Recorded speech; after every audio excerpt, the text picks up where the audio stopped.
Hormuz প্রণালীতে যুক্তরাষ্ট্রের পুলিশি ভূমিকা নিয়ে রণংদেহী মেজাজে তেহরান। ওয়াশিংটনকে কড়া হুঁশিয়ারি দিয়ে ইরান জানিয়েছে, এই কৌশলগত জলসীমায় দাদাগিরি করতে এলে মার্কিন জাহাজগুলো ডুবিয়ে দেওয়া হবে। এমনকি মার্কিন রণতরীগুলোকে ইরানি ক্ষেপণাস্ত্রের সহজ লক্ষ্যবস্তু হিসেবেও অভিহিত করা হয়েছে।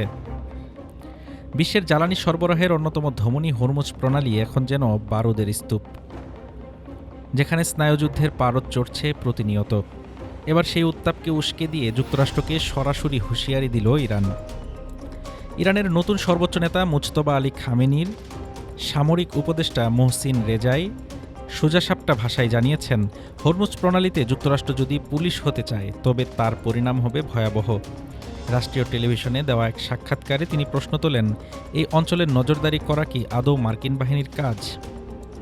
মোহসিন রেজাই বলেন, ট্রাম্প কি এখানে পুলিশ হতে চান? এটা কি আপনাদের কাজ? আপনাদের জাহাজগুলো আমাদের প্রথম ক্ষেপণাস্ত্রের আঘাতেই তলিয়ে যেতে পারে। এই সতর্কবার্তা এসেছে এমন একজনের কাছ থেকে যাকে খাটো করে দেখার কোনো সুযোগ নেই। মোহসিন রেজাই আইআরজিসির সাবেক কমান্ডার ইন চিফ, যিনি দীর্ঘ ১৬ বছর ইরানের সামরিক শক্তির নেতৃত্ব দিয়েছেন। অবসরে থাকলেও বর্তমান সংকটে তাকে আবারও সর্বোচ্চ নেতার উপদেষ্টা হিসেবে ফিরিয়ে আনা হয়েছে। ভৌগোলিকভাবে গুরুত্বপূর্ণ এই প্রণালী দিয়ে বিশ্বের মোট জ্বালানি তেলের 1/5 পরিবাহিত হয়।